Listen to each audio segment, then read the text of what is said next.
tayo magsimula, manalangin muna tayo. Lord God, maraming salamat po sa oras na ito na ipinagkaloob niyo po sa bawat isa sa amin. Salamat po, Panginoon, sa pag-iingat, pag-abay niyo po sa bawat isa, patungo dito sa bahay-sambahan, Panginoon. Lord God, dalangin po namin na mga kapatid namin na wala pa, Lord God, patnubayan niyo po sa pagpunta nila dito mamaya, Panginoon. Maraming salamat po sa bawat isa na dinala niyo po at nawa po, Lord God, hinihingi po namin ang kapatawaran lahat po ng aming mga pagkakasala, maging sinasadya man o hindi, Panginoon, patawarin niyo po kami, Lord God. Dalangin po namin na sa lahat ng aming gagawin, kayo po ang maparangalan, Panginoon. Sa aming awitan, Lord God, kayo po ang maitaas, Panginoon. Patnubayan niyo po kami sa aming gawain sa buong maghapon, Panginoon. Dalangin po ang aming dalangin sa pangalan ni Jesus. Amen. Sabi po sa John 3:16, sapagkat kayo na lamang ang pag-ibig ng Diyos sa sangkatauhan, kaya't ibinigay niya ang kanyang kaisa-isang anak upang ang sino mang sumampalataya sa kanya ay hindi mapahamak kundi magkaroon ng buhay na walang hanggan. Amen. Tunay nga na lahat tayo na nananalig sa ating Panginoon ay pinagkalooban niya ng buhay na walang hanggan. Amen po ba? Amen. Salamat sa ating Panginoon.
verse 14-15.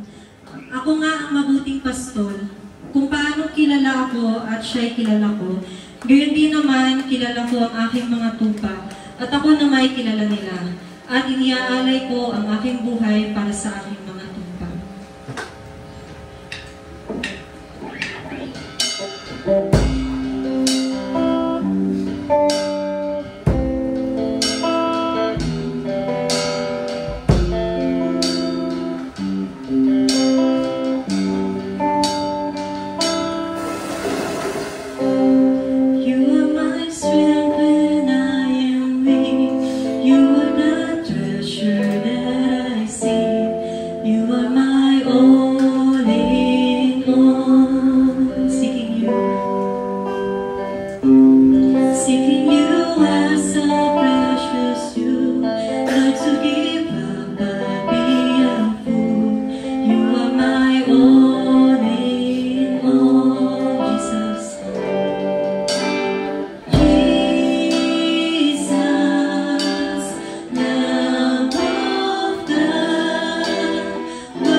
Lord God, na hindi niyo po pababayaan ang bawat isa sa aming Panginoon.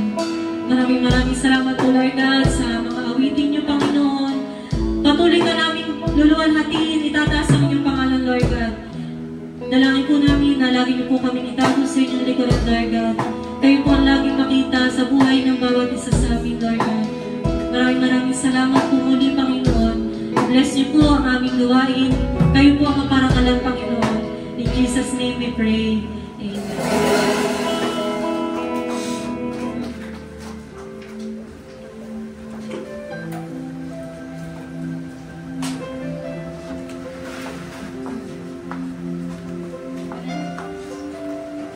Ayan, manatili pong nakatayo ang lahat. At sabay-sabay po nating basahin ang salita ng ating Panginoon hango sa unang Pedro chapter 4 verse 17 to 18. Dumating na ang panahon ng paghukom. At ito'y magsisimula sa sambayanan ng Diyos. At kung sa atin ito magsisimula, ano kaya ang magiging wakas ng mga hindi sumusunod sa magandang balita ng Diyos? Tulad ng sinasabi sa kasulatan, kung ang taong matuwid ay napakahirap maligtas, ano kaya ang kahihinatnan ng mga makasalanan at hindi kumikilala sa Diyos? Tayo pong lahat ay manalangin. Panginoon, tunay nga, Lord God, na Ikaw ang pag-asa ng bawat isang naririto, Panginoon. Ano man ang panahon, ano man ang sitwasyon, Lord God, hayaan mo ang bawat isang naririto ay patuloy na tumayo sa pananampalataya sa aming Panginoong Hesukristo. I-equip mo kami, Panginoon, sa pamamagitan ng salitang aming tatanggapin mula sa sulat ng aming Apostol Pedro, Panginoon. Hayaan mo ang bawat isang naririto ay matuto at lumago, Panginoon, sa pananampalataya. Dalangin ko, Panginoon, patuloy mo kaming i-equip, patuloy mo kaming i-mold, patuloy mo kaming basagin, Panginoon, sa pamamagitan ng ng iyong salitang aming tatanggapin sa umagang ito. Maraming salamat, Lord, sa paghanda sa aming mga puso. Patuloy mo kaming bigyan ng wisdom and knowledge, and let your Holy Spirit be our teacher, be our guidance, Panginoon, sa umagang ito. Sapagkat kung kami lamang po, hindi po namin kayang gawin ang mga bagay na ito. Mahihirapan po kami may absorb ang aral mo, ngunit nariyan ang iyong banal na Espiritu na siyang dakilang tagapagturo at magbubukas ng aming puso't isipan, Panginoon, at patuloy na tatamnan ang aming puso't isipan upang kami lumago sa pananalig at pananampalataya sa iyo. Na anumang pagsubok, anumang unos, anumang kalamidad ang dumating, mananatili kaming nakatayo at matatag sa pananampalataya. Maraming salamat, Lord. Sa iyo po ang parangal, papuri, pagluwalhati. In Jesus' name we pray. Amen and amen. Ayan, magsiupo po ang lahat sa biyaya ng ating Panginoon. Tayo po ay magpapatuloy sa ating pag-aaral ng salita ng ating Panginoon. Ayan, so sa chapter 1, Peter greeted the elect pilgrims. Peter encouraged to hope in the Lord. Peter reminded to live holy, for God is. Peter recalled about enduring word. Actually, itong pag-aaral natin sa sulat ng ating Apostol Pedro sa Asia Minor, alam naman natin na ito'y patatatagin ang pananampalataya ng bawat tinawag ng ating Panginoon. Kaya sabi dito, not only the elect pilgrims, pag sinabing pilgrims, temporaring nananahan dito sa mundo, sapagkat ito ay hindi natin tahanan. Sabi mo sa katabi mo, hindi natin palagiang tahanan.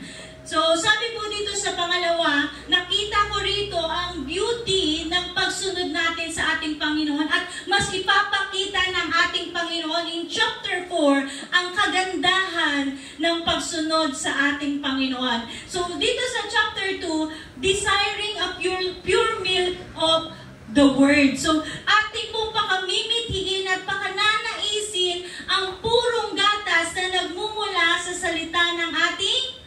Panginoon. Sabi mo sa katabi mo, purong gatas. Kung ang mga buto natin ay mga nanghihina, kailangan natin ng purong gatas. Amen po ba? At kung tayo nanghihina spiritually, kailangan natin ang salita ng Diyos. Amen po ba? At sabi dito, offering spiritual sacrifice to the Lord, living godly in pagan society, suffering for doing good as Christ did. Napag-aralan din po natin dyan na hindi tayo dapat lumapastangan sa gobyerno. Kasi in the end times, lalong magiging pasama ng pasama ang mga tao. Amen po ba? And dito, kailangan nating mamuhay ng nasa kalooban ng Diyos. We cannot live godly kung wala tayo sa kalooban ng Diyos. Living godly in pagan society, kasi alam naman natin na marami pa rin mga tao ang hindi nakakakilala sa ating Panginoon at higit sa lahat sa loob ng government. So we ought to pray for our government, suffering for doing good as Christ did. So pinakita ni Apostol Pablo yan, kahit ang ating Panginoong Jesucristo ay nagpasakop sa gobyerno. Amen? Even in the government of the Roman Empire, Jesus Christ humbled himself. He did not retaliate against the government, but he did what God's will sa buhay niya. And ganun din po yung sinundan ng mga apostol. At naniniwala ako at nananampalataya ako na ganun din po ang dapat natin sundan sa panahon natin ngayon. Amen po ba? Despite ng corruption na nangyayari sa gobyerno, sabi nga, di ba, sa panahon natin ngayon, nakikita natin, lindol lang, di po ba? Nawawash out yung mga bagay na meron dito sa mundo, pero ang salita ng Diyos, never mawawala. Amen po ba? Kaya yun ang dapat nating panghawakan. We must endure yung ating pananampalataya sa Panginoon. And dito sa chapter 3, last week na pinag-aralan natin, submission and suffering. Ito po'y tinuro ng ating kapatid na si Des last week, instruction to wives, instruction to husband, instruction to all Christian, suffering for doing good, and Christ's suffering and ours. We are just partaker ng suffering ng ating Panginoong Jesucristo. At uulitin niya po yan dito sa chapter 4. Sasabihin muling, ibig sabihin po, kapag tayo nag-aaral ng salita ng ating Panginoon at inuulit ang salita, ibig sabihin may kabuluhan iyon. It is significance, mahalaga po ang salitang iyon. Yung endurance, yung sakripisyo na pakikihati natin. We are not taking all the sacrifices Jesus did. Hindi mo kukunin lahat. We are just partakers. Kung meron ka bang pagdurusang kinaharap sa panahon ngayon, tayo ay nakikihati lamang. Sabi mo sa katabi mo, nakikihati sa paghihirap ng ating Panginoong Jesucristo. And wives, sabi dito, dapat nating sundin ang ating, we should honor our husband. And husband, kailangan unawain ang mahihina sa mahina, not only kung ang babae ay hindi pa nakakakilala sa Panginoon, dapat unawain ang kanyang asawa. Amen po ba? And ganun din sa mga babae, hindi porket hindi pa nakakakilala ang asawa ninyo, not only actually, hindi lang sa asawa, kundi maging mga anak.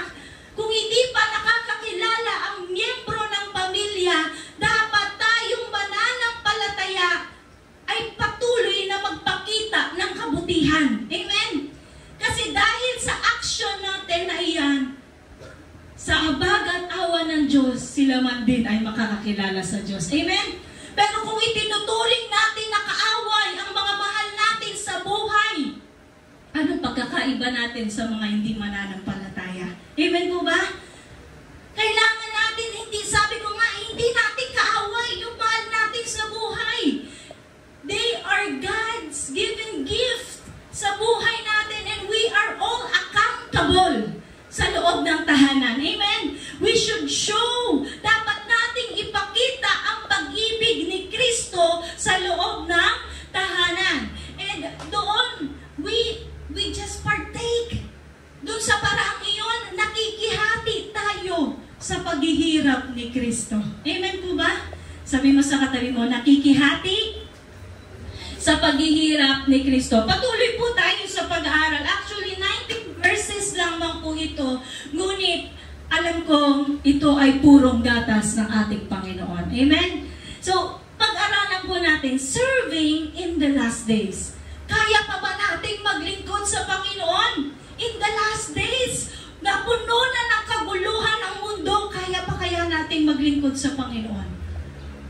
Nawa, loobin nawa ng ating Panginoon. Tuturuan tayo ni Apostol Pedro kung paano maglingkod sa Panginoon kahit ito ay tayo'y nasa last day na, nasa mga huling araw na. Amen po ba? So, pag-aralan po natin, meron lamang tayong 3 puntos. Una, following Christ's example. We cannot serve the Lord joyfully in this world na puno ng kaguluhan kung hindi natin susundan ang ginawa ng Panginoong Hesukristo. Amen po ba?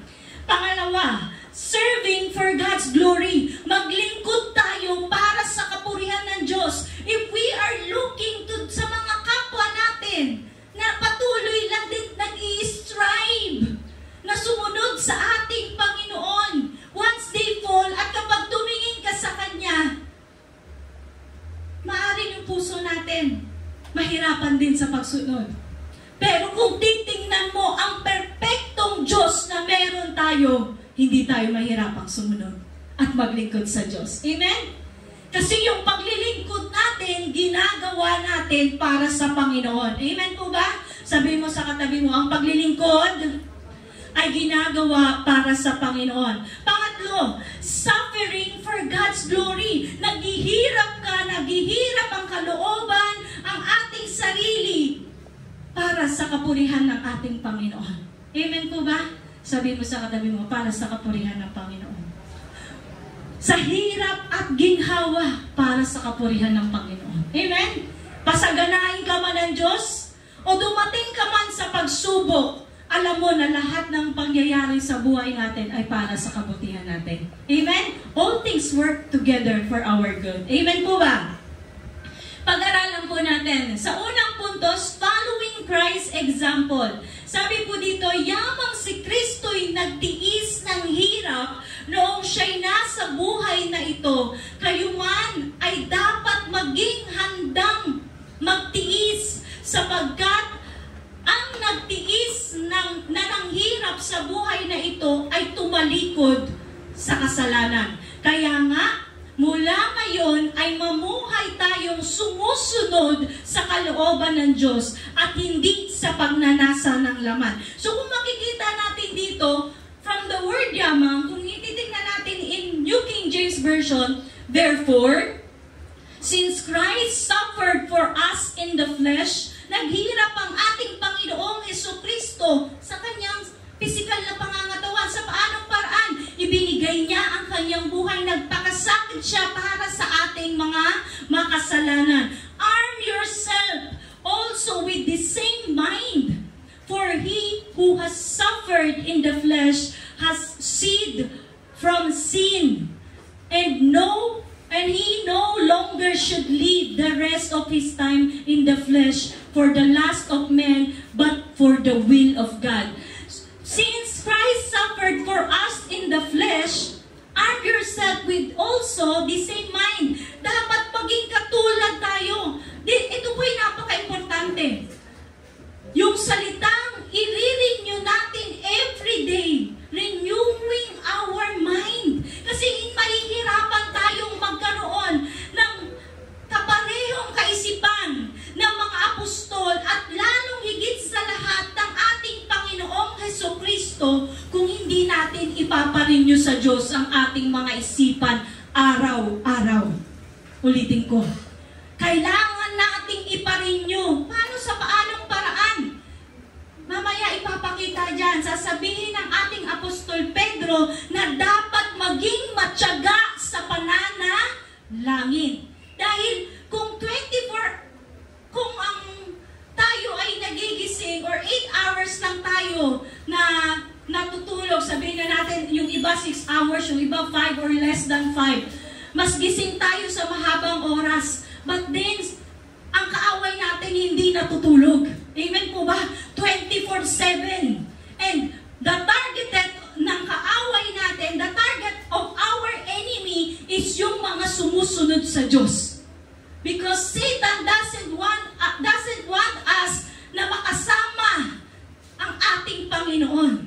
So that's why, kailangan mong i-arm yung sarili natin ng kaparehong isipan ng meron ang mga apostol at ng ating Panginoong Jesucristo. The commitment God calls us to have is nothing greater than the commitment of Jesus had in enduring suffering for salvation. In the last days, we need to have a commitment to God that will endure through great struggle. Jesus communicated the same idea when He told us that anyone who would come after Him must take up His cross and follow Jesus. Pasanin natin yung cross natin. May kanya-kanya tayong cross. Amen po ba? Yung mga hindi mo natin pwedeng sabihin na magkakapareho tayo ng cross na pinapasan. Iba-iba ang pagsubok na pinagdaraanan natin. Pero lahat yan ay napagtagumpayan ng Panginoong Jesucristo. Take up. We must be willing to take up the cross. Hindi mo lang siya iti-take up. Hindi mo lang siya basta i-carried. Kasi pag kinerid mo, you must endure. Kailangan mong magtiis, magtiyaga. Amen po ba? At hindi lang yan. Hindi natapos doon. Follow Him. Sabi mo sa katabi mo, follow Jesus. Kasi kung bubuhatin natin yung mga pagsubok na pinagdaraanan natin, pero hindi tayo sumunod sa Panginoon, mahirapan tayo. Hindi siya nag-end to take up the cross. Kailangan natin sumunod sa Panginoong Jesucristo. Because following Jesus Christ will give us peace, joy, love. Amen po ba? And the other na gift ng banal na Spirit or fruit of the Holy Spirit na ibibigay sa mga sumusunod sa Panginoon. Taking up the cross meant that you were absolutely committed and not holding back. Hindi yung dumating lang yung pagsubok, tatalikod ka na sa pananampalataya. No! Ang pagsunod sa Panginoong Jesucristo ay dapat maging tuloy-tuloy. Amen po ba?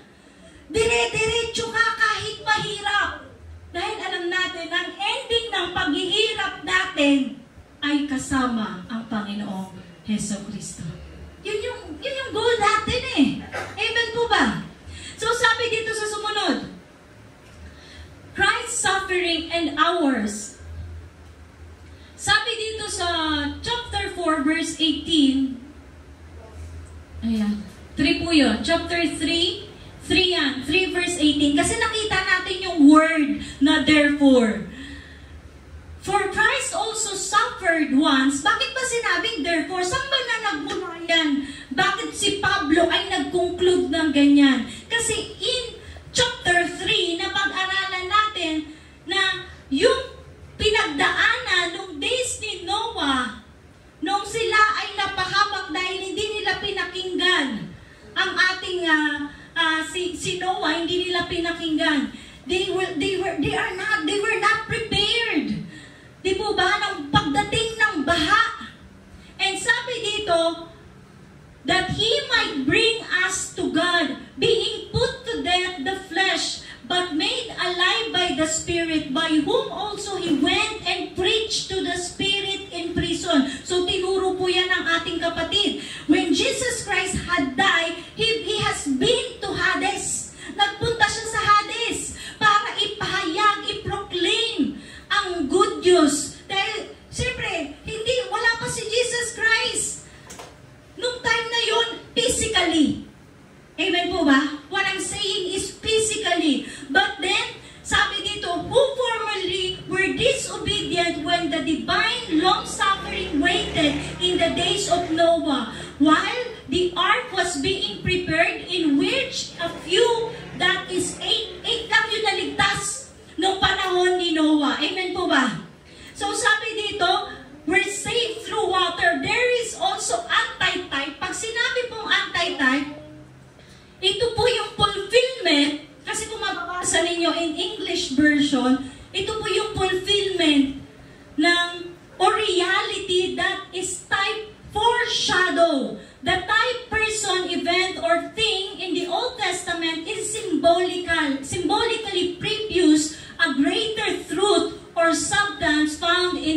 Testament.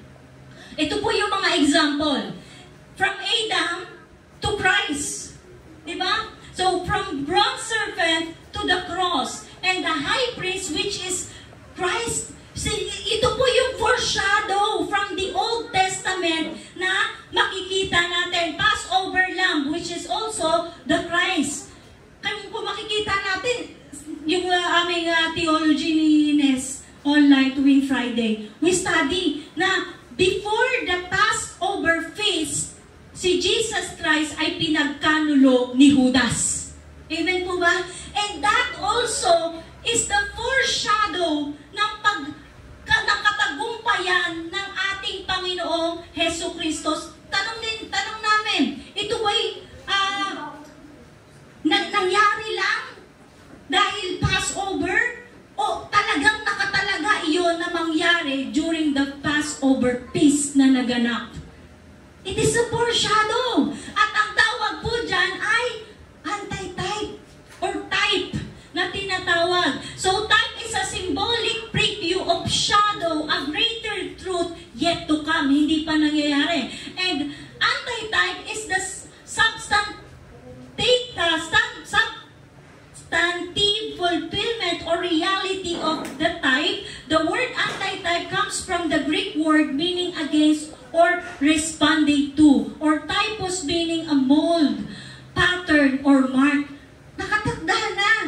Kumbaga, alam na mangyayari yung mga bagay na yan. It is just a foreshadow na sa mangyayari in the New Testament. Actually, nangyari na. Pinakita from the Old Testament. So, sabi po dito, sa sumunod, arm yourself with the same mind. Many of us are defeated in our battle. Bakit? Bakit tayo natatalo sa battle against ng kasalanan? Because we refuse to sacrifice anything in the battle. Tandaan natin, meron tayong isasakripisyo pagdating sa labanan.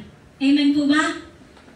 We only want victory if it comes easily to us. Kapag madali yung nangyayari sa buhay natin, ayun yung gusto natin. Mananalo tayo kapag madali. E paano kapag mahirap na ang pinagdaraanan natin, ang battle natin? Jesus called us to have the kind of attitude that would sacrifice in the battle against sin. Ano yung battle natin? Against dun sa kasalanan. Because in our human flesh, we ought and we are really, we are prone to be tempted. Natitempt ka. Matitempt kang magalit. Matitempt kang gumawa ng kasalanan. But we must fight the battle. Sa paanong paraan? May bibitawan ka. Magsasakripisyo ka. Ano po yung sabi sa Matthew? Kung ang mata mo ang nagiging sala, nagiging kasalanan, nagiging sanhi ng kasalanan, gouge it out. Alisin mo. Dukutin mo. You must sacrifice. Ano bang mga bagay na nagiging sanhi ng pagkakasala kung ang kamay natin? Yan po yung nakasaad sa Matthew 5, verse 29 to 30. Kung ang kamay natin ang nagiging sanhi ng pagkakasala, putulin. Mas mabuti pa na kulang ang parte ng katawan kaysa yung buong katawan nating mapunta sa impyerno.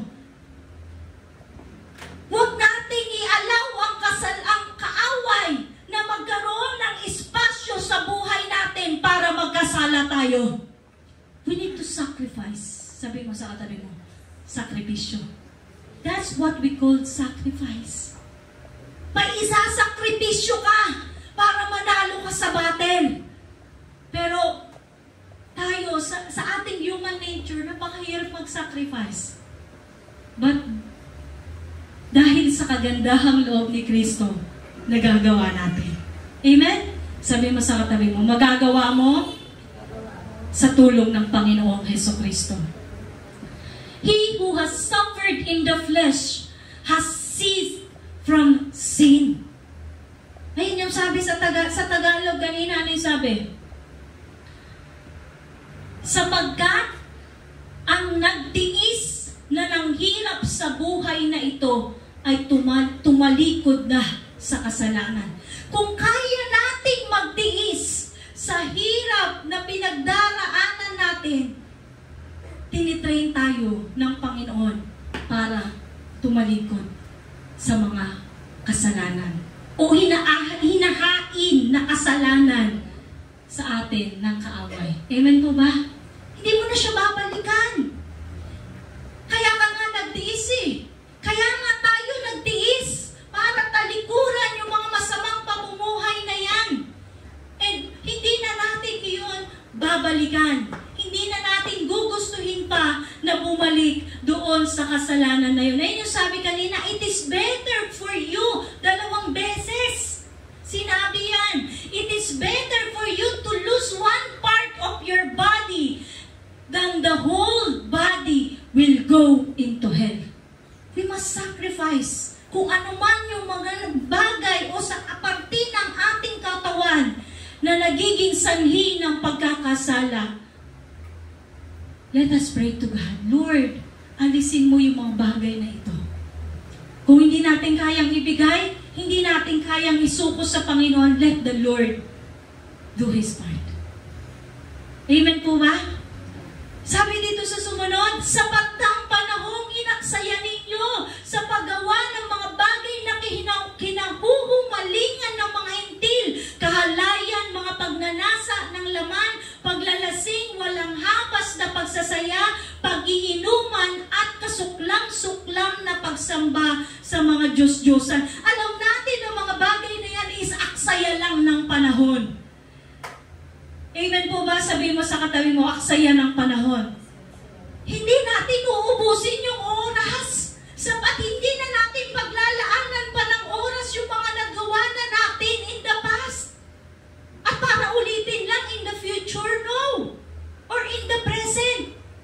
Hindi na natin siya uulitin because tayo'y naliwanagan na. At yung liwanag sa atin, ang Diyos mismo ang nagpakita sa atin ng ating mga kasalanan. Amen po ba? Sabi mo sa katabi mo, naliwanagan na. Sabi mo dito, nagtatanga nga sila kung bakit hindi na kayo sumasama ngayon sa kanilang magulong pamumuhay. Kaya kayo'y kinukutya nila. Ngunit mananagot sila sa Diyos na handang humatol sa mga buhay at sa mga patay.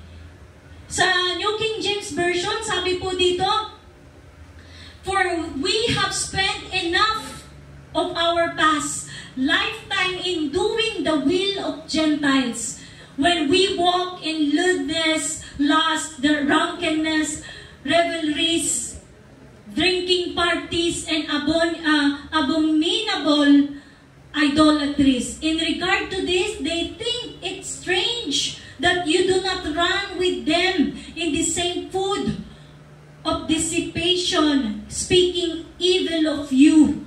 They will give an account to Him who is ready to judge the living and dead. For this reason, the gospel was preached also to those who are dead, and they might be judged according to men in the flesh, but live according to God in spirit.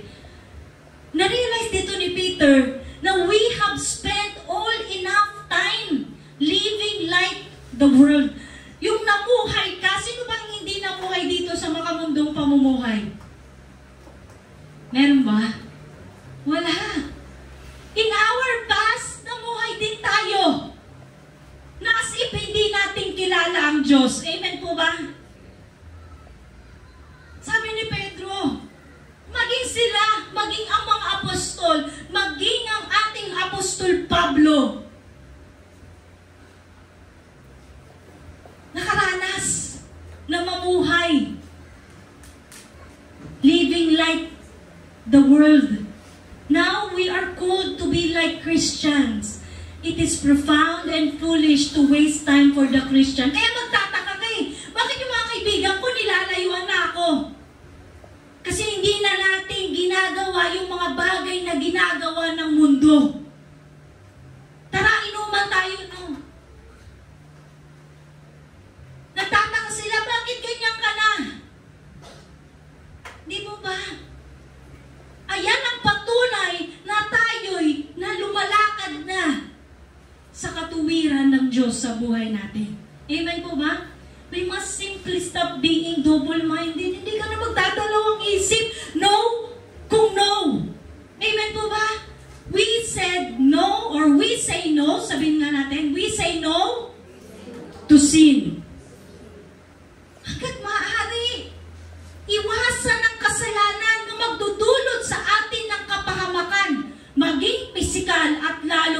sa lahat, spiritual. Amen? Walang mabuting maidudulot. Hindi na dapat magdalawang isip. Simulan na ang mamuhay na kaloob ng ating Panginoon. Ayon sa kalooban ng ating Panginoon. Di na tayo dapat magdalawang isip, susunod ba ako sa Diyos o hindi? Wala nang panahon, kapatid, sa mga nangyayari sa mundo. Tingin ba natin, meron pa tayong panahon? Napakahaba pa ba ng panahon natin na maigugugol natin dito sa mundo? Yung iba kasing kaisipan, malapit na dumating si Kristo, magpapakasaya na ako. Ang ending, kapahamakan. No! Christian must live, mamuhay ng ayon sa kalooban ng Panginoong Heso Kristo. Amen po ba? Sabi po dito, ipinangaral din ang magandang balita sa mga patay upang bagamat sila'y nahusgahan ayon sa laman, gaya ng lahat na nasa laman, mabubuhay sila sa Espiritu sa pamamagitan ng kapangyarihan ng Espiritu. Nag-research po ako. May nagsasabi po na itong mga patay na sinabing pinangaralan, sabi dito, some interpretation, yung view nila, ito yung mga patay na as literally referring dun sa mga deceased martyr. Pag sinabing martyr, sila yung mga nagpakasakit nung unang panahon. And sabi naman nung ibang mga theologians, for spiritually dead daw po. Yung mga patay, spiritual, na hindi pa nakakapakinig, hindi pa napapangaralan. And nanamiss nila yung gospel during nung nabubuhay sila.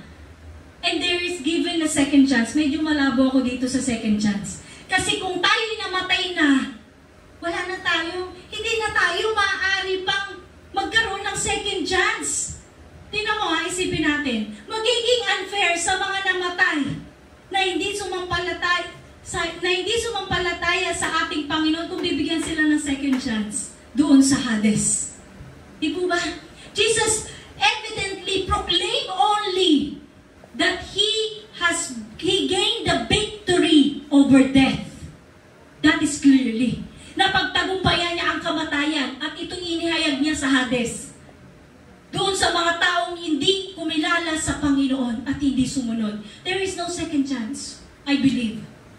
And tingnan natin dito, para mas klaro, no? Sa New King James Version and NIV Version, ito'y nakasaad dito, they might be judged according to men in the flesh. For this reason, the gospel shall preach also to those who are dead, and they might be judged according to the flesh, but live according in the Spirit, according to God in the Spirit. Eh, ganun din po. Pag sinabing might be, maaari. Ulitin ko. Kaya titingnan din natin sa English. Pag sinabing might be, maaari.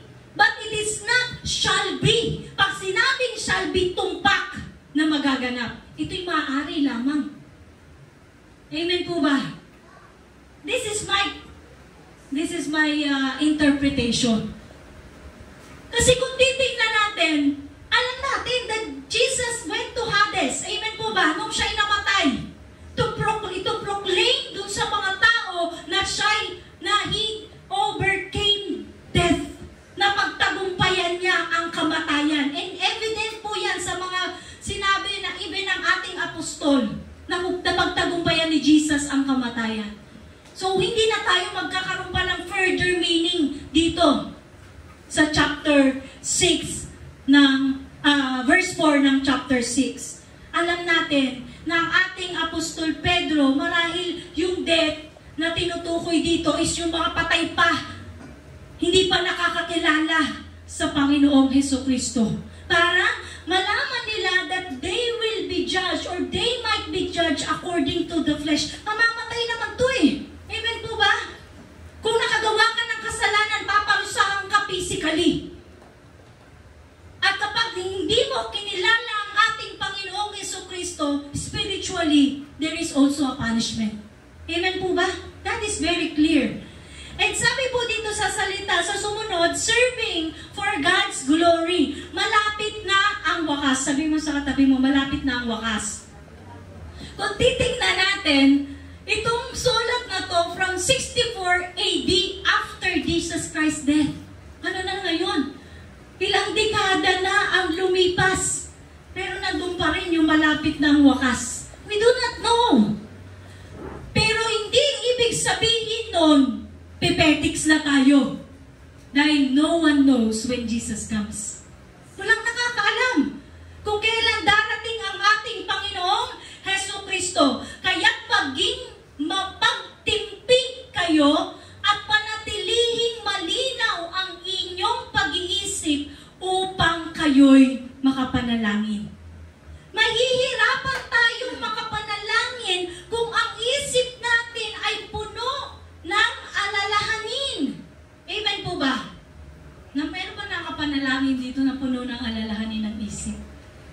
Yung sinasabi ng bibig, iba yung pumapasok sa isip.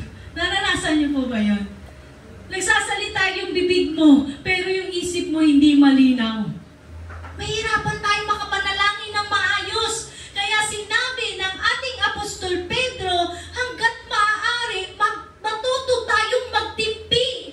Pigilan ang sarili sa paghabi ng mga bagay na makasasakit sa ating kapwa. Kasi kapag nabitawan na ang salita, napakahirap na niyang ibalik. Amen po ba? Sabi dito, higit sa lahat, magmahalan kayo ng tapat sapagkat ang pagmamahal ay pumapawi ng maraming kasalanan. Kahit nagkakasala yung kapatid natin sa atin, kung nag-uumapaw yung pagmamahal sa puso natin, yung kasalanan na maunawaan mo. Bakit? Alam mo na kung paano tayong binago ni Kristo, kaya ding baguhin yung mahal natin sa buhay. Ayan po ba? It covers the multitude of sin. Sabi po sa English, it conquers the multitude of sin. Hindi mo makikita yung kasalanan niya kasi alam mo, ikaw din, tayo din makasalanan. Amen po ba? We just ought to pray for them. At makakapanalangin ka kung hindi ka nakafocus sa kasalanan ng kapwa natin. Amen po ba? Kasi kung magpo-focus tayo sa kasalanan ng kapwa natin, hindi mo makikita yung word na pagmamahal. Nakuha po ba natin? Si Jesus ba nag-focus sa kasalanan natin? Pinagtagumpayan niya yung kasalanan natin. Kasi kung titingnan ng ating Panginoong Hesus, siguro kung sa kaisipan natin, napakahirap, hindi po ba? Lalo na kapag nakikita natin yung mga mahal natin sa buhay na nakakapagpainit ng ating dugo. Nagpapakulo ng dugo natin. Pero hindi. It will cover the multitude of sin. It will conquer the sin. Yung love. Yung love ang talagang magbibigay sa atin, mag-urge sa atin na tanggapin yung napakahirap tanggapin. Amen po ba? Sabi mo sa katabi mo, pag-ibig. At yung pag-ibig na yan, matututunan natin kung meron tayong Kristo sa buhay natin. Pero without Christ, it's really hard to give love. Kahit pakawitin natin, give love on Christmas Day lang magbibigay ng love. Pwede ba yun? Pasko ka lang magmamahal? Sabi mo sa katabi mo, hindi. Araw-araw. Hindi ka lang Pasko magbibigay ng love, kundi araw-araw. Amen po ba?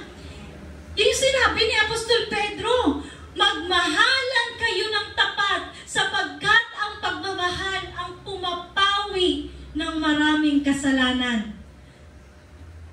Buksan ninyo para sa isa't isa ang inyong tahanan at gawin ninyo ito nang hindi mabigat sa loob. Kung may nanghihingi ng pagkain, normal yan, di ba? Punta sa bahay mo, manghingi ng pagkain. Buksan mo kung meron. May maibigay ka. Kung wala, may ipipilit pa. Pero gagawin natin yun nang hindi mabigat sa kalooban. Amen po ba? Sabi mo sa katabi mo, nang hindi mabigat sa kalooban. Sabi po sa English, sa New King James Version, serious prayer. Magiging seryoso lang tayo sa pananalangin natin kung sober yung mind natin. Pag sinabing sober, yung isip mo malinaw. Amen po ba? Kapag malinaw yung isip natin, doon ka makakapanalangin ng seryoso. But I'm not saying kapag hindi na ako mananalangin, ang gulo ng isip ko. No! Ask the Lord, enlighten my mind so I can pray seriously. Hingi ka ng guidance sa Panginoon. And sabi dito, therefore be serious and watchful in your prayer. We must give ourselves to a serious prayer. Kasi hindi naman, makapanalangin lang, sandali nga, mananalangin muna ako. Manalangin ka lang, pero hindi ka talaga seryoso sa panalangin mo. Kalulugdan ng Diyos? Hindi po.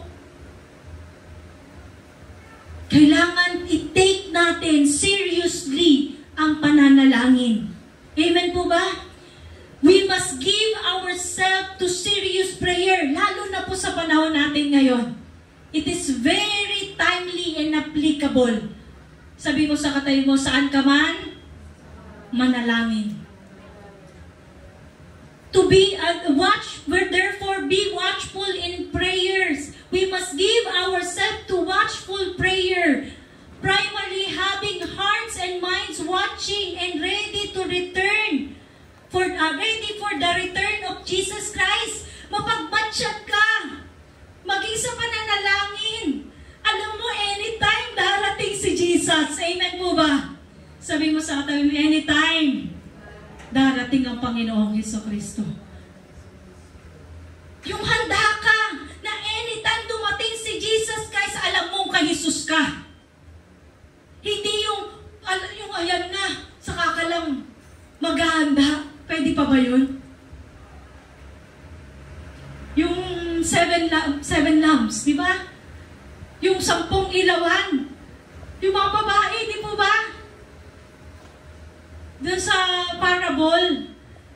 Ayan, sabi dito, kumbaga kailangan mong maging handa. Kasi pag nandiyan na si Jesus, wala na tayong magagawa. Amen po ba? Hindi yung sasabihin natin, mahaba pa naman yung araw. 64 AD, sinabi, last day na. 2025 na. Wala pa rin. No, we must be watchful. Sabi mo sa katabi mo, mapagmatsyag. Maging handa. But this also means watching ourselves and watching this world. Measuring our readiness for Jesus coming. Hindi yung naging watchful ka nga, may natsagan mo na lang yung kapitbahay mo, no? Handa kaya yun? Tayo dapat. Lord, ready na ba ako pag dumating ka anytime? Yan po yung baunin natin pag-uwi natin. Handa na ba ako, Lord? Handa na ba? Yung sambayanan ko pag dumating ka? O nandun pa rin tayo, sandali lang, idlip muna ako. Matutulog muna ako. Pagod ako. Tapos biglang dumating ang Panginoon. Kaya dapat lagi tayo, sabi nga, gising. Anytime na dumating si Jesus, alam mo na kahit ang mga mahal natin sa buhay, kasama natin. Amen po ba? So sabi po dito sa sumunod, in the last days, Christians should live with an attitude of love. Above all things, have fervent love for one another, for love will cover a multitude of sin. Be hospitable to one another without grumbling. Nagbigay ka nga, tapos may dito na naman yung kakain. Di po ba? Hindi! Without grumbling. Hindi masama at hindi mabigat sa loob. As one another has received gift, minister to one another. As a good steward of a manifold grace of God, if anyone speak, let him speak as the oracles of God.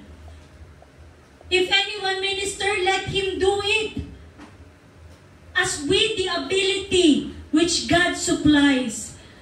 In that all things, God may be glorified through Jesus Christ, to whom belong the glory and dominion forever. So, tingnan natin sa Tagalog. Sabay-sabay basahin ng malakas.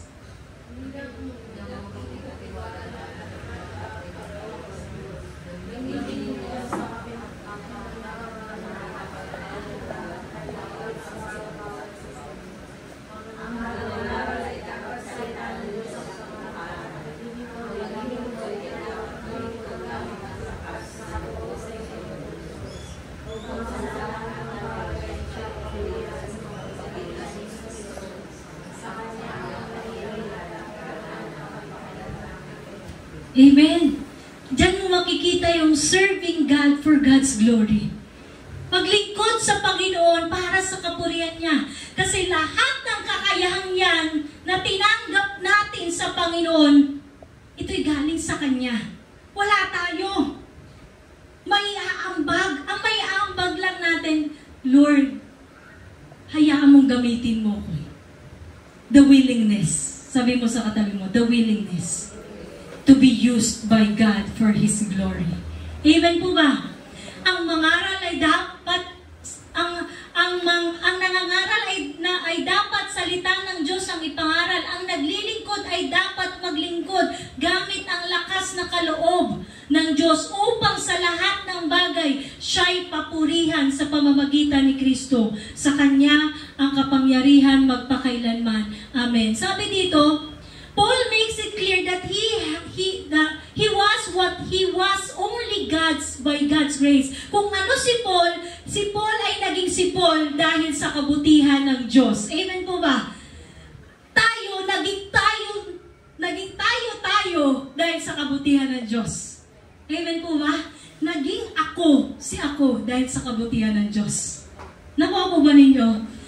Ganun din, His grace toward me was not in vain. Hayaan natin na magamit tayo ng Panginoon in any part ng buhay natin. Sa lahat ng parte na binigay ng Diyos na kakayahan sa buhay natin, let it be used for God's glory. Amen? Hindi tayo dapat mag-live ng para sa atin kasi walang para sa atin. Lahat ng meron tayo ay nagmula sa Diyos. Ulitin ko, huwag tayong mag-live ng para sa atin dahil walang para sa atin. Ang lahat ng meron tayo ay nagmula sa Diyos. Amen po ba? If anyone ministers, let him do it as if the ability which God supplies. Sino nagsusupply? Ang Diyos. For us, let us just be willing, sabi mo sa katabi mo, maging willing na magpagamit sa Diyos. Every part is important. Each has its job to do. Even the smallest, seemingly least important part of the body of Christ, which is important. Yung sa tingin mong maliit lang na bagay, importante yan sa Diyos. Sabi mo sa katabi mo, importante yan sa Diyos. Ang gagawin lang natin ay buong lakas tayong magpagamit sa Diyos habang may lakas pa. Pwede ba yung nakaratay sa higaan? Sabihin niyo, Lord, gamitin mo ko. Nakaratay ka na. Paano pa magagamit? Let us not waste our time. Sabi mo sa katabi mo, huwag mong sayangin ang buhay mo. Gamitin mo para sa paglilingkod sa Diyos. Amen po ba? Pangatlo, suffering for God's glory. Mga minamahal, huwag kayong magtaka sa mabibigat na pagsubok na inyong dinaranas na para bang ito'y di pangkaraniwan. Sa halip magalak kayo sa inyong pakikibahagi sa paghihirap ni Kristo upang maging lubos ang inyong kagalakan kapag nahayag ang kanyang kaluwalhatian. Matuwa tayo kapag dumaranas tayo ng pagsubok. Parang kakaiba yun ha. Dumalanas ka na ng pagsubok, nagagalak ka ba? Nagagalak tayo dahil alam natin nakibahagi tayo ng paghihirap ni Kristo. Amen? Kaya nga tinawag na para bang ito'y di pangkaraniwan. Pinagpala kayo, sapagkat sumasa inyo ang espiritu ng kaluwalhatian, ang espiritu ng Diyos. So sabi po dito, partake the Christ suffering. Rejoice to the extent that you partake Christ's suffering, that when His glory revealed, you may also be glad with exceeding joy. Kapag nahayag si Kristo, mas mag-uumapaw ang kagalakan natin. Amen? Nahihirapan tayong magalak sa kabila ng pagsubok kasi hindi mo nakikita yung sakripisyo ni Kristo sa krus ng Kalbaryo. Pero magagalak tayo sa kabila ng pagsubok kung alam natin may nagsakripisyo bago tayo. Amen po ba? Sabi po dito sa sumunod, huwag nawang mangyaring magdusa ang sino man sa inyo dahil siya'y mamamatay tao, magnanakaw, salarin o pakiilamero. Ngunit kung kayo'y magdusa dahil sa pagiging Kristiyano, huwag din niyong itong ikahiya. Sa halip, magpasalamat kayo sa Diyos sapagkat taglay ninyo ang pangalan ni Kristo. Kung nagkasala ka, normal lang na maghirap dahil sa kasalanang nagawa. Pero kung gumagawa tayo ng mabuti para kay Kristo, maganap tayo kapag dumaan tayo sa pagsubok. Amen? Sabi po sa sumunod, dumating na ang panahon ng paghukom at ito'y nagsisimula sa sambayanan ng Diyos. At kung sa atin ito magsisimula, ano ang magiging wakas ng mga hindi sumusunod sa magandang balita tulad sa sinabi ng kasulatan? Sabay-sabay basahin ng malakas.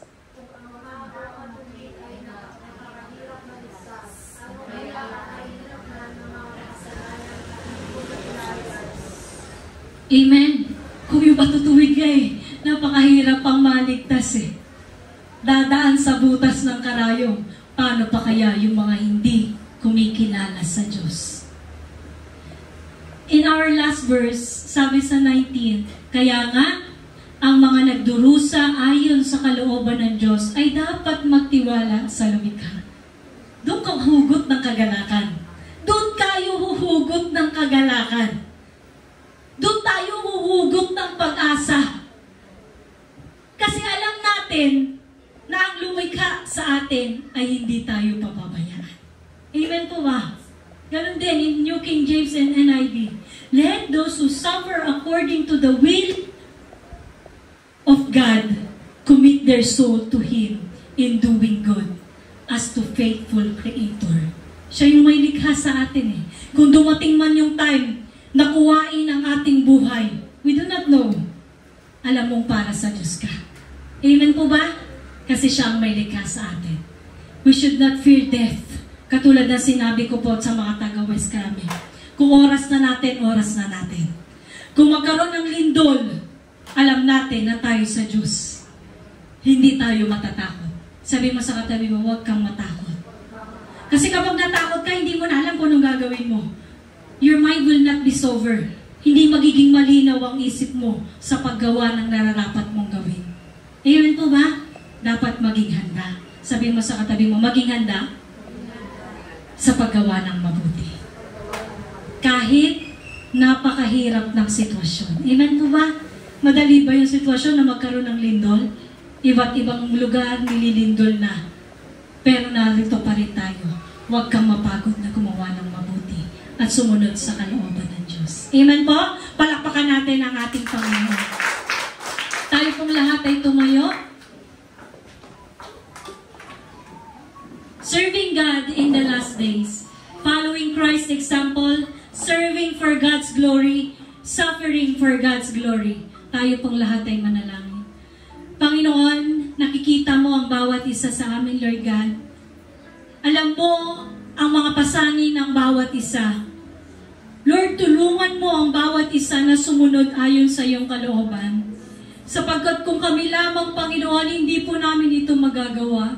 Ngunit dahil sa bagat awa mo, dahil sa aming Panginoong Jesucristo aming tinanggap, dahil sa pananampalataya namin sa iyo, nakakasunod po kami ayon sa iyong kalooban. Panginoon, dalangin ko nawa, Panginoon, sa mga anak mo na naririto, patatagin mo ang pananampalataya ng bawat isa. Anumang unos, anumang dilubyo ang dumating, Panginoon, makikita mo ang bawat anak mo na matyagang naghihintay sa pagbabalik mo. Nagagalak ang puso namin dahil alam namin kami ay sa iyo, Panginoon. Hindi mapapawalang kabuluhan ang bawat salitang aming tinatanggap, Panginoon, linggo-linggo o araw-araw sa pagbubulay ng iyong salita. Hayaan mong mag-manifest ito sa aming buhay. Makita ito sa aming mga puso na kami matatag na nakatayo sa aming pananampalataya at pananalig sa iyo. Panginoon, dalangin ko nawa sa mga matanda hanggang sa bata, Panginoon, ikaw po ang makita sa bawat isa sa amin, Lord God. Sa iyo ko po pinagkakatiwala ang kongregasyong ito dahil sapagkat lahat kami ay sa iyo. Sa iyo po ang papuri, parangal, pagluwalhati. In Jesus' name we pray. Amen and amen. Magsiupo na po ang lahat sa biyaya ng Panginoon. Ayan, dahil wala po si Sister Vilma. Nandiyan po ba? Ayan, wala. So ako po ang magta-tithes and offering. Ayan, kasi ayoko naman pong bumunot lang dyan sa inyo at magugulat na naman kayo. Magugulat na naman kayo. So, tayo po idadako sa ating pag-ika po. Naibahagi na po ba ang envelope? Ayan, sige po, kung wala pa po, tayo po yung mga kabataan, pakibahagi po ang envelope. Sabi po sa Kawikaan, chapter 3, verse 9 to 10, parangalan mo si Yahweh sa pamamagitan ng iyong kayamanan. Unang puntos, parangalan mo si Yahweh. Amen? Anumang mga bagay na meron tayo ngayon, maliit man yan o malaki, bigyan mo ng karangalan ng Panginoon. Sabi dito, at mula sa iyong pinakamainam, paparangalan ng Panginoon sa anumang meron tayo. Pero kunin mo yung pinakamainam, pinakamahalaga sa iyo, ibahagi mo sa Diyos. Amen po ba? Siya ay iyong handugan. So, ibig sabihin, sa pagkuha natin ng pinakamainam na meron tayo sa buhay natin, ihahandog natin sa Panginoon. May gagawin tayo, ihahandog natin sa Panginoon. Sa gayon, mayroong pangako. Sa pagbigay natin ng karangalan sa Diyos, na may kaloob sa atin ng lahat ng meron tayo, kunin mo yung pinakamainam. Ano yung pangako ng Diyos? Sa gayon, ang kamalig. Ano yung kamalig? Lagayan ng pagkain. Source ng kabuhayan natin. Laging nang aapaw, nag-overflow. Kasi binigyan mo ng karangalan ang Diyos sa anumang meron ka. At pinakamainam yung binigay mo. Amen po ba? At maging anuman yung mainam na yan, ito ba'y talento, ito ba'y source of na meron ka, anumang kayamanan na meron tayo, kunin mo dun yung best. Amen po ba? Yung pangako ng Diyos, kamalig mo ay aapaw. Sisidlan ng inumin mo, hindi matutuyuan. Ibig sabihin lang yan, yung best na binigay natin sa Diyos, mas best yung ibibigay niya sa atin. Kasi binigay mo lang yung best na binigay niya sa'yo. Hindi naman sa atin galing yun, amen po ba? Lahat ng meron tayo ay galing sa Diyos. Kaya, huwag nating kalimutan ang Diyos kapag tayo'y nakatanggap ng best na galing sa Kanya. Amen po ba? Naunawaan po ba natin? Kasi lahat ng meron tayo ay galing sa Panginoon. Hawakan po natin yung pinakamainam na ihahandog natin sa Panginoon at manampalataya tayo na ang Diyos ang nangako na ang kamalig natin ay aapaw at ang sisidlan ng inumin natin hindi matutuyuan. Tayo pong lahat ay manalangin ng may pananampalataya sa Panginoon. Panginoon, nakikita mo ang puso ng mga kapatid ko na naririto. Ano man ang pinakamainam na ihahandog nila sa iyo, Panginoon, sa umagang ito. Hayaan mo, Lord, na mag-umapaw ang puso ng bawat isa na may kagalakan sa iyo, Panginoon, na ibalik ang nararapat sa iyo sapagkat lahat ng meron kami ay galing sa iyo, Panginoon. Lord, alisin mo ang pusong maramot. Alisin mo, Panginoon, yung double-minded o pag-aalinlangan, Panginoon. Lord, ano man, Lord, yung meron kami, hayaan mong may bahagi namin sa iyo ng may kagalakan, pananampalataya, ng may pag-ibig upang ito'y maging karangalan at magbigay karangalan sa aming Panginoon na source ng lahat ng meron kami. Lord, maraming salamat sapagkat hindi mo pinagkukulang ang panambahang ito. At never mo rin pong pinagkulang ang mga anak mo na naririto. Kung meron man kaming mga kapatiran na nahihirapan sa pinansyal, I pray, Lord, na makita ng bawat isa na ikaw po ang best sa buhay namin. I-value ng bawat isa ang great treasure ng buhay namin. Walang iba ang aming Panginoong Jesucristo. Pag sumakita namin, Panginoon, na masunod ang iyong kalooban, na hanapin ang iyong kaharian, Panginoon, sapagkat sinabi mo, ang bawat humahanap ay makasumpong, ang bawat humihingi ay bibigyan, at ang bawat kumakatok at ang pinto ay bubuksan. Ama, dalangin ko po, anumang minimithi ng mga kapatid ko sa pananampalatayang ito, tugunin mo ayon sa iyong kalooban. Ipagkaloob mo nawa sa kanila na may kagalakan ang bawat kanilang hinihingi, Panginoon, at higit sa lahat, kakontentuhan at kasapatan ng puso ang ipagkaloob mo sa bawat isa.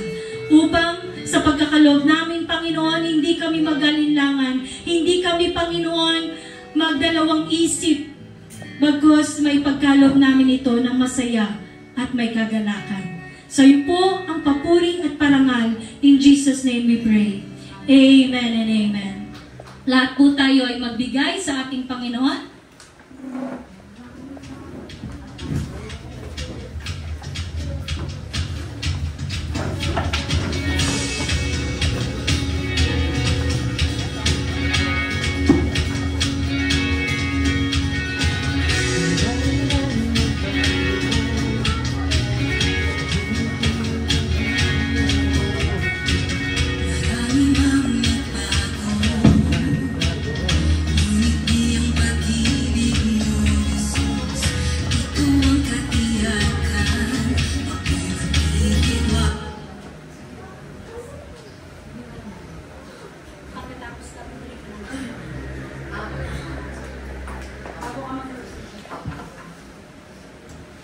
Ayan, darako na po tayo sa ating announcement. Weekly schedule, worship lead. Yan, ako po, Sis Jeremy. And then tithes and offering, Sis Erlinda Aquino. Then announcement and closing prayers, Sis Jennifer. Yan. Then save the date, December 28, 2025, our 3rd anniversary and Thanksgiving. And let us all commit this to the Lord. Yan, tandaan po natin date na yan. Then recognition of basic theology course and public speaking course during anniversary, semi-formal atargis sa Mass. Let us also pray and commit to the Lord the ordination of His servants to be conducted during anniversary.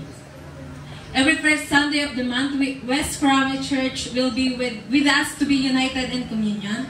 Once a month, to be announced, we will go to West Crame to be with them and their Saturday worship. Youth Bible Study every Saturday, 8 a.m. to 9:30. Please invite your generation to join. Then ministry practice right after Youth Bible Study. Music team practice every Saturday.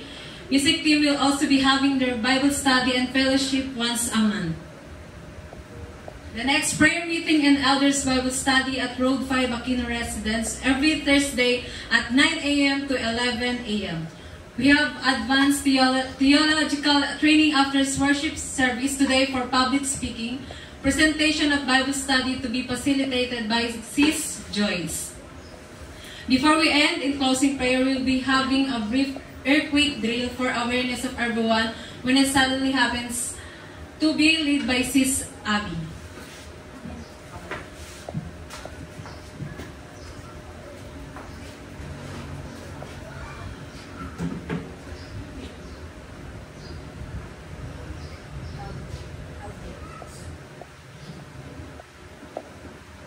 Ayan, praise God. Bago po tayo dumako sa closing prayer, may lamang pong helpful tips para po sa lahat, no? Preparing for an earthquake.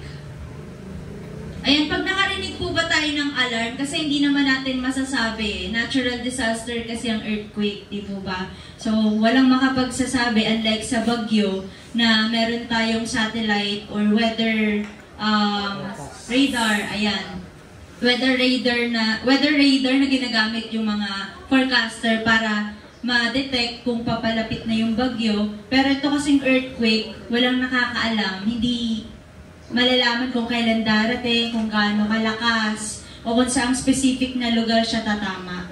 So, kaya kailangan ng bawat isa rin po sa atin maging aware kung ano po yung mga dapat nating gawin pagdating ng ganitong disaster. So, pag nakarinig po ba tayo nito, ano yung ma-feel natin?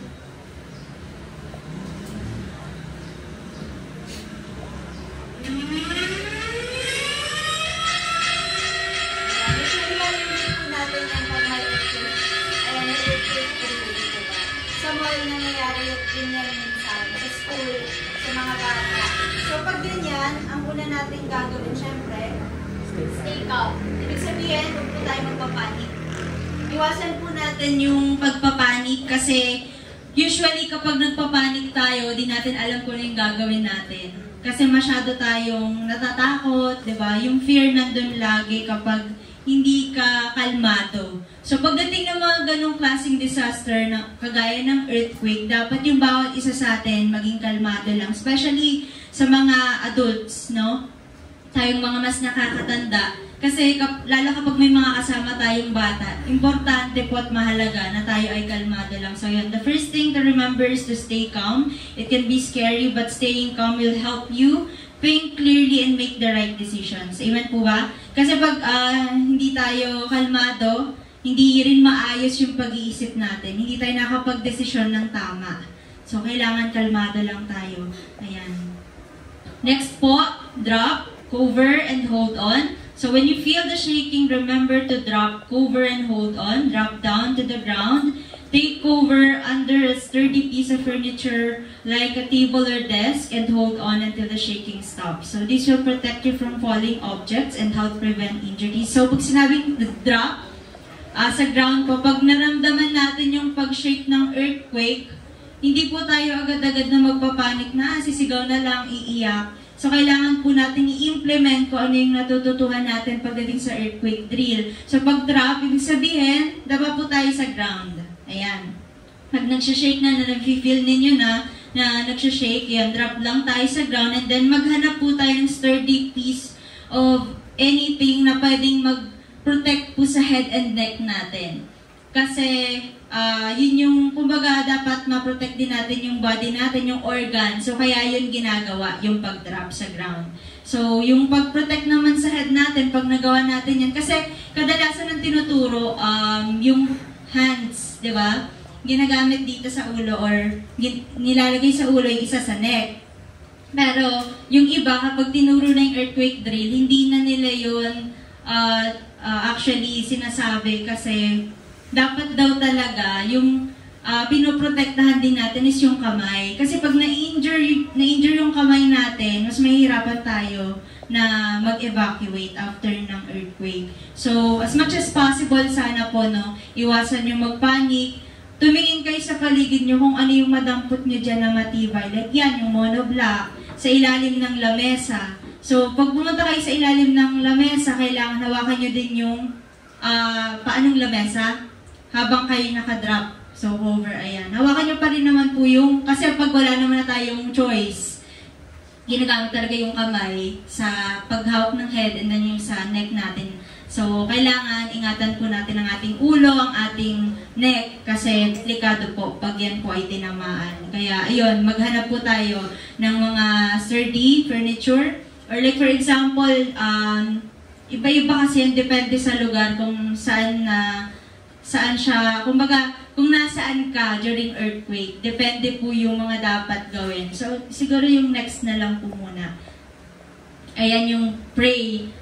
Hindi siya usually nadi-discuss pagdating sa earthquake drill. So, sa ating Kristiyano, for us Christians, no, prayer is the most powerful weapon that we could ever have during an earthquake. So, kung natin kalilimutan yan, basahin ko na lang din po sa Tagalog. Kasi napakaganda po ng verse na yan mula po sa mga awit, chapter 46, verses 1 to 2. Ang Diyos ang ating lakas at kanlungan at handang saklolo kung may kaguluhan. Di dapat matakot, mundo'y mayanigman, kahit na sa dagat ang bundok matangay.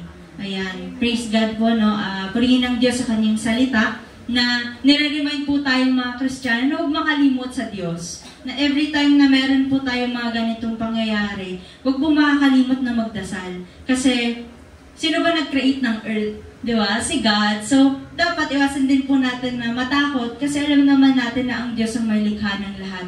Siya lang din yung makakatigil ng mga ganong klaseng disaster. Kasi sinabi nga, di ba, natural disaster. Walang makakapag-predict kung kailan mangyayari, saan, at kung gaano kalakas yung lindol. So, magtiwala po tayo sa Diyos. Huwag po tayong makalimot magdasal. Ayan. Next po, stay indoors. So, like for example, nangyari yan sa loob ng church. So, ano bang gagawin natin? Yung kagaya kanina, drop, di ba? Cover and hold on. Pag ganon, stay lang tayo indoor. Gamitin po natin yung monoblock yan, yung mga upuan na yan to cover our head and our neck. Para ma-protect din po yung sarili natin. At syempre, yung mga bata, pasok din po sa loob. Kasi hindi naman po, kung makikita niyo po sa labas, meron po diyang mga puno. So, ang possible po mangyari niyan, bumagsak yung mga puno, ayan sa labas, may mga poste dyan, so may mga kable ng kuryente. Yun po yung iisipin natin. Dapat maging attentive tayo sa mga nasa kapaligiran natin, kung ano yung pwedeng mangyari during an earthquake. So, stay indoor lang po kapag hindi naman po natin hinihiling kumbaga preparation lamang po para aware po tayong lahat sa mga ganitong sakuna. Kagaya po niyan sa labas, if nasa labas po yan, pwede po yan yung kubo na gamitin para rin pong ma-protect yung sarili natin. Kasi hindi naman po yan usually hindi naman siya aabutin ng mga puno. Yan, kagaya nga po yan, maging attentive po tayo sa ating kapaligiran. Ayan. So, halimbawa rin po, kung kayo po ay nasa open area lang, halimbawa lang football arena, ayan. Pwede kayong umupo lang, kasi wala naman siya sa paligid niyo, open area lang siya. Walang pwedeng bumagsak. So, ang pwede nyo gawin is umupo kayo habang nagsishake pa yung ground. Yun po yung safest thing to do kapag kayo nasa open area lang. Sa kalsada naman, kapag mga ganong sakuna, ang kailangan nyong gawin, as much as possible, stay away from buildings. Yan, yung mga tataas na building kasi syempre possible yan na bumagsak. So, kailangan iwasan po natin. Tsaka yung mga kable ng kuryente, ayan, yung street lights, yung mga poste po. As much as possible, umiwas tayo. Tsaka natin gawin yung drop, cover, and hold on nga po. And then, ayun, move away from windows, glass, and mirrors. Ayan, stay away from windows and mirrors to avoid the risk of shattering and causing injuries. So, iniwasan din po natin na kung tayo nasa loob, iwasan po natin yung malapit sa bintana kasi possible din po na ang mangyari dyan, tumalsik yung glass. Ayan, pag may mga salamin, tatalsik po yan pag may earthquake. So, iwasan po natin na tayo ay malapit sa mga bintana. Yun. And then, ayan, para po sa mga bata, listen to adults. Follow the instructions of adults who are present. They will guide you on what to do and keep you safe. Ayan, idagdag ko lamang po na dun para dun po sa mga nagda-drive during an earthquake. So, pag nagda-drive kayo, huwag kayong nag-earthquake na nga, tapos umaandar pa rin yung sasakyan. So, stop po muna kayo. No? Kung kaya nyo pong mag-stop dun sa... Kung pwedeng makapag-park kayo dun sa walang ayan, mga poste, yung building na matataas, open area lang, dun po kayo huminto. Tapos habang nagsishake, kasi usually it lasts for about 10 to 30 seconds. Yun po yung pag-shake. Yun yung usually na time kung kailan lang tumatagal yung earthquake. Napakadalang po na several minutes siya tatagal. Kasi yun lang talaga, 10 to 30 seconds siya mag-shake. So yung nangyayari lang naman dyan, aftershock yun, kailangan din maging ready pagdating sa mga aftershocks. Kasi even after a few days, nararamdaman pa rin yun. So, yun po. Para sa mga bata, no, since nakikinig kayo, meron din kayo earthquake drill, di ba? Dun sa school nyo. So, huwag niyang gawing biro yun, Kasi, usually, di ba, 5 days kayong nasa school. Hindi natin masasabi kung ano yung pwedeng mangyari. Only God knows. So, kailangan, kapag merong itinuturo sa inyo, hindi lang kayo makikinig. Susunod kayo. Tama? Kasi pag hindi kayo sumunod, baliwala ang pakikinig. Kapag lumalabas lang sa kabilang tenga, kasi hindi naman din sumusunod. So, para saan pa yung pakikinig, di ba? So, kailangan nakikinig tayo, hindi, nakikinig at sumusunod. Hindi nakikinig lang. Ayan. So, after the shaking stops, once the shaking stops, be cautious. Check yourself and others for injuries. And if it is safe to do so, exit the building and gather in an open area, away from buildings, trees, and power lines. So usually, ito kasing reminder na to sa mga nagtatrabaho, di ba, mga nasa building, ganyan. Kasi matataas masyado yung floors doon, maabot ng mga 24, ganyan. So, ayun. Pag may mga earthquake drill kami, yan yung ginagawa. So, pagkatapos, after nun, tsaka lang mag-e-exit. Huwag kayo, halimbawa kayo, sa mga nagtatrabaho sa matataas na building, huwag kayong magpapanik na alis kayo agad dun sa building habang nagsishake pa. Kasi mas delikado yon. Yung halimbawa, yung hagdan, pwede yan mag-crack. Tapos, excited kayong tapos, ayun, napahamak din kayo. Kasi excited kayo masyado, nakikipag-unahan pa kayo. So, huwag po tayo makikipag-unahan pagdating sa mga ganitong sakuna. Kailangan po tayo ay isipin din natin yung mga kasama natin. Hindi lang yung sarili natin. So, ayun. Kung matapos after the shaking stop, so, tingnan po natin yung sarili natin kasi minsan pag masyadong aligaga, hindi napapansin, nasugatan na pala. Ayan, may mga salamin na palang nakatusok sa di ba? Meron tayo minsan mga sugat na hindi natin alam kung saan galing. So, kailangan i-check muna yung sarili mo kung ano yung nasaktan ka ba or meron ka bang injury, pati yung mga kasama natin, kung sino yung mga na-injured para in case na meron mga personal or staff na tutulong, alam natin kung sino yung tutulungan. Ayan, know your emergency plan. Make sure you know your family's emergency plan and have a designated meeting spot.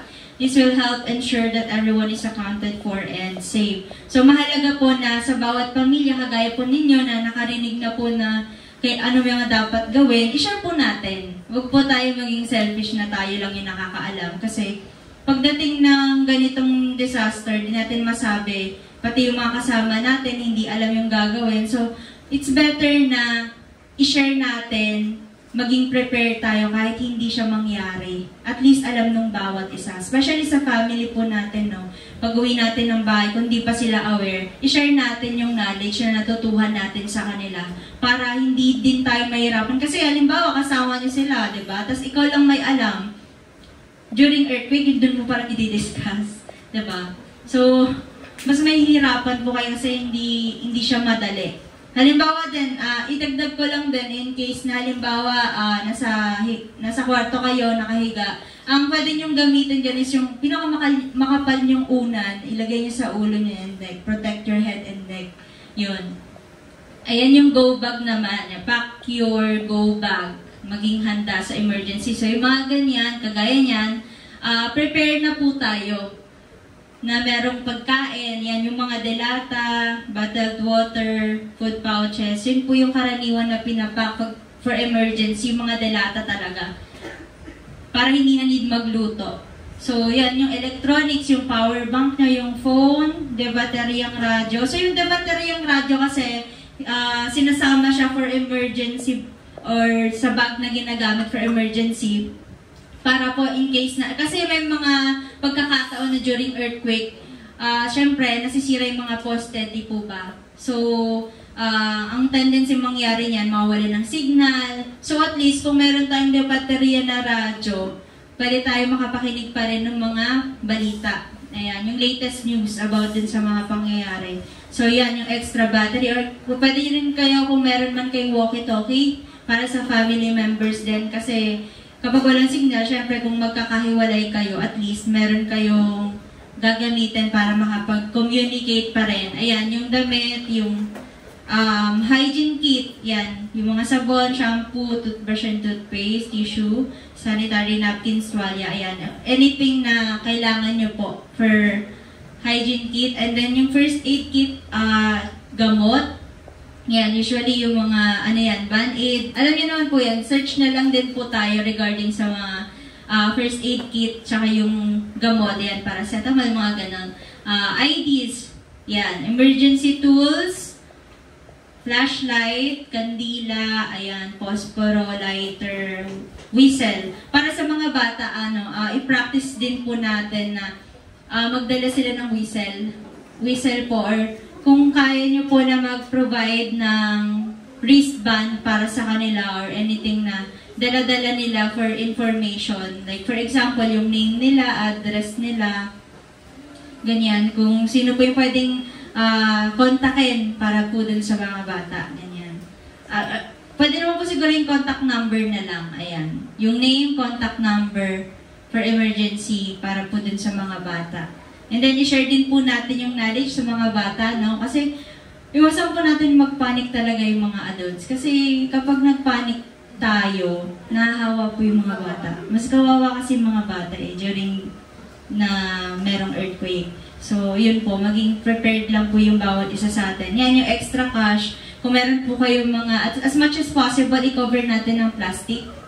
Or kung meron man po kayong mga wallet na waterproof, yun po yung paglagyan natin. At saka yan, yung kumot, yan, mga mahalagang documents. Ibunin nyo na po yung important documents nyo para isang bitbitan na lang po.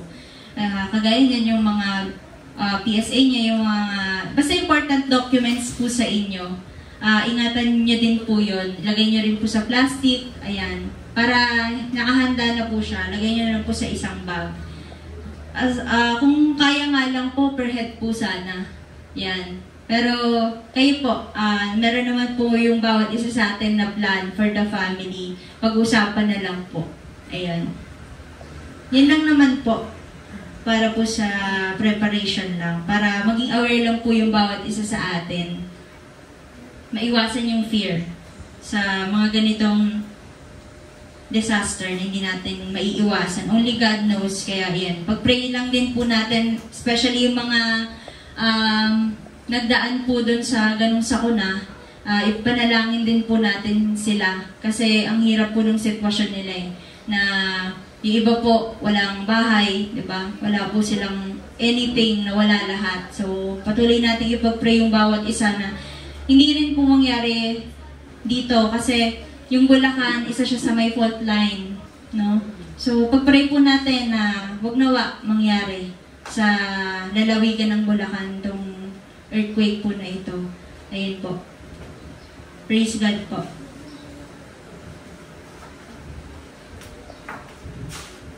Yes, tayo pa yung magsitayo at manalangin. Let's pray. Heavenly Father, Lord, we thank you, Panginoon, sa matagumpay, Panginoon, na gawain ng iyong mga anak, Panginoon, ng Church, Lord God, ng JCAS BCI, Lord. Patuloy kaming nananalangin, Panginoon, na Lord God, maging iyong salita, Panginoon. Maraming salamat, Lord. Tumimo, Panginoon, sa aming isipan, hindi lang namin ito narinig, kundi, Panginoon, may isabuhay ng bawat isa, Panginoon, ang salita ng narinig, Panginoon, sa iyo, Lord God. At we pray, Panginoon, sa Panginoon, maging sa nagbigay, Lord God, sa tithes and offering, Lord, ikaw po, Panginoon, siyang magbalik, Panginoon, ng siksik, liglig at umaapaw, Papa, Panginoon. At Lord God, sa mga ginamit mo, Panginoon, na Lord God, na hindi mapagod sa iyong gawain, Panginoon, sa iyong pananampalataya, Lord God, patuloy mo kami, Panginoon, hawakan ng iyong makapangyarihang kamay, Panginoon. At Lord God, na manatili kami, Panginoon, sa iyong presensya, O God. And we pray, Panginoon, sa maging sa music ministry, Lord God, patuloy mo kami, Panginoon, palaguin, Lord God, sa iyong pananampalataya, Panginoon, at sa iyong mga salita, Panginoon, Lord God. Maging, Panginoon, sa mga kabataan, Lord God, ikaw ang siyang patuloy, Panginoon, na gumabay sa kanila, Lord God. Maging sa amin, Panginoon, sa mga elders, Lord, Panginoon, patuloy kami nanalangin, Panginoon, sa iyong makapangyarihang kamay, Panginoon. Maging, Panginoon, sa aming pastora, Lord God, ikaw ang siyang, Panginoon, magbigay, Panginoon, anang kalakasan, Panginoon, spiritually, Panginoon, maging mentally at maging physically, Panginoon. Ikaw siyang, Panginoon, ang maggabay sa kanya, Panginoon. Patuloy mo siyang itago sa iyong likuran, Panginoon. At patuloy ikaw ang siyang makita, Panginoon. At mahihiyag ang iyong banal na salita, Lord God. At Lord God, Panginoon, sa mga kapatiran namin na wala, Panginoon, patuloy namin dinadalangin, Panginoon, na patuloy namin silang makasama, Panginoon, sa iyong pagsamba, Panginoon, sa makarinig ng iyong banal na salita, at Panginoon, sa pag-aawit, O God. And we pray, Panginoon, sa narinig namin, Panginoon, according to awareness, Panginoon, sa earthquake drill, Panginoon, hindi lang, Panginoon, narinig namin, kundi, Panginoon, may apply namin sa mga darating na sakuna, Lord God. Alam ko, Panginoon, kontrolado mo ang lahat ng bagay, Panginoon. Kaya naniniwala kami, Panginoon, ikaw ang siyang magagabay sa bawat isa, Panginoon, maging sa pamilya ng bawat isa, Panginoon. Ikaw ang magbibigay ng karunungan kung ano, Panginoon, ang dapat namin gawin, Panginoon, sa darating mga, Panginoon, sakuna, Panginoon. Hindi namin alam, Panginoon. But still, Lord God, naniniwala kami, Panginoon, sa iyong kakayahan, Panginoon. At patuloy kami, Panginoon, maniniwala sa iyong pangako, Panginoon, na hindi mo kami iiwan at pababayaan, Panginoon. Maraming salamat, Lord God, sa maging katagumpayan, Panginoon, ng gawain nito, Panginoon.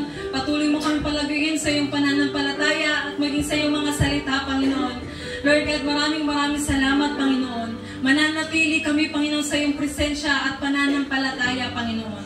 Maraming salamat, Lord God. Patuloy namin itinataas to, Panginoon. In Jesus' name we pray. Amen and amen. Tayo pong lahat ay magkaisa sa panalangin. Itaas po natin ang ating mga kamay. Panginoon, nakikita mo ang aming mga kamay na nakataas na ito, Lord God. Ama, dalangin ko nawa, patuloy mo kaming bigkisin sa iisang pananalig at pananampalataya. Pagtitiwala sa mga bagay na hindi namin nakikita.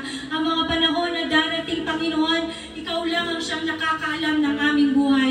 Patuloy na ikaw ang siyang magpatatag sa pananampalataya ng bawat isa. Alisin mo anumang takot, alisin mo anumang pag-aalala sa mga panahong darating. Bagkos magtiwala kami sa iyo ng lubusan sapagkat you are in control of everything. Lord, I pray for the families of everyone, each families, Panginoon, ng mga kapatiran na naririto. At sa mga kapatiran namin hindi kasama, patuloy ka magsugo ng libo-libo mong anghel na gagabay at mag-iingat sa bawat isa.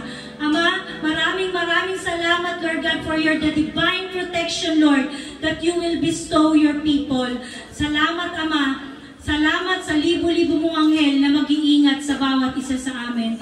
We pray for the Bulacan, Panginoon, for San Jose del Monte, even North Sagaray, Panginoon, na ang mga kapatiran namin at sa buong mundo, O God. Lord, hawakan mo sa iyong mga kamay. Patatagin mo ang pananampalataya ng iglesia mo, aming Panginoong Jesucristo. Sa iyo po ang kapurihan, pagluwalhati, at pagtitiwala naming Panginoon. In Jesus' name we pray. Amen and amen.